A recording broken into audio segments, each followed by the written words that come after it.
I moved to Brussels in 2018 and I did everything right. So group classes, conversation tables, extra chats with the teacher after class, and I was very, very lucky for that. So thank you, Julie, if you're watching this. It was really nice. By 2021, after almost 3 years in Belgium, still I wasn't able to hold a proper conversation. And if I needed French for a job, I wouldn't have managed.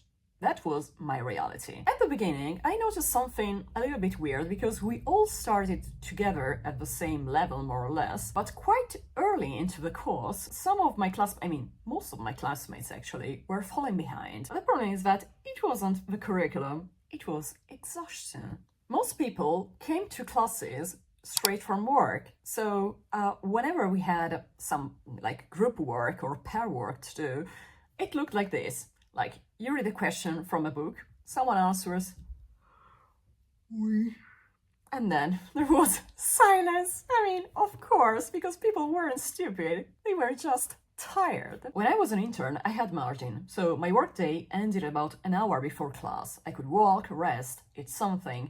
Then I started a full-time job. Class began exactly the moment I would shut down the computer, and sometimes I would shut it down well into the class. So I would get to the language school drained, late, and honestly unable to engage. Of course, eventually I quit, and then COVID hit. French simply disappeared from my life for almost 2 years, actually. In 2021, during my gap year, I had a clear thought. If I ever needed a job urgently, what they call in French a job alimentaire, I would need functional French. But after nearly 3 years in Belgium, I actually didn't have it. Around that time, so around more or less February, March 2021, actually I met a Belgian girl while looking for language teachers. I wanted lessons with a Belgian because I was tired of asking questions and being answered, en Belgique, j'en sais pas, mais en France... Jesus, I don't live in France, so I don't want to know how it is in France. I want to know Belgium, the country I'm living in. But actually what happened is that instead of having formal classes, we actually ended up talking as friends, and we would talk about, for example, languages, phonetics, Belgium, and so on. So for the first time, I wasn't actually studying French, but I was experiencing it culturally. So the point is that my written French was still okay, so we were chatting in French all the time, but the problem is that writing is a thing, and speaking is a whole different matter. We moved from email to Instagram, and then we ended up on WhatsApp. And one day she sent me a voice message saying, okay, sorry, today I'm a bit lazy to type everything, because honestly, typing in French is a pain. I just recorded a voice message. And I thought, okay, that's nice, interesting. So actually I thought, fine. I sent one back too, and it was painful. I couldn't form a full sentence. I wasn't used to that. It was painful because my brain wasn't trained to look for the right words and retrieve them in a reasonable amount of time. So my process was, I start recording something, there is a word I don't know, I stop the recording, I go look for the word, I note it down somewhere, and I start again, and again, and again.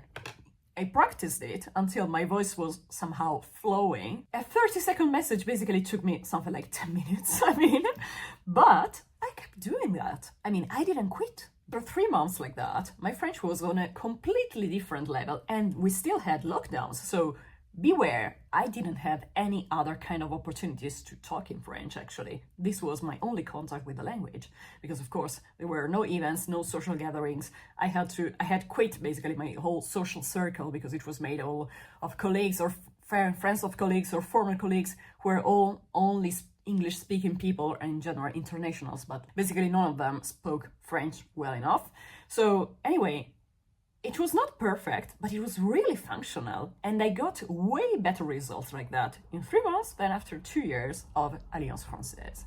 When conversation tables reopened after COVID, of course I came back, but the thing is, the real breakthrough wasn't the classes and wasn't the conversation tables either. It was the practice. Both these things weren't frequent enough, while the voice messages were, because they were light, frequent, and daily. They were so great. There were actually 5 reasons for that. Number 1, no audience pressure. I wasn't making anyone wait while I was searching for words. 2, unlimited retakes. I could refine a sentence before sending it. She would rarely correct me, actually, so I double-checked everything on my own, and still, it was way better than a formal class. 3, active vocabulary building. If I didn't know a word, I would pause, found it, and used it immediately in a context that was actually urgent and important for me. It mattered for me to be able to convey my message. So, of course, the words I needed would stick way more than during a formal class. Reason number 4 was actually real conversation,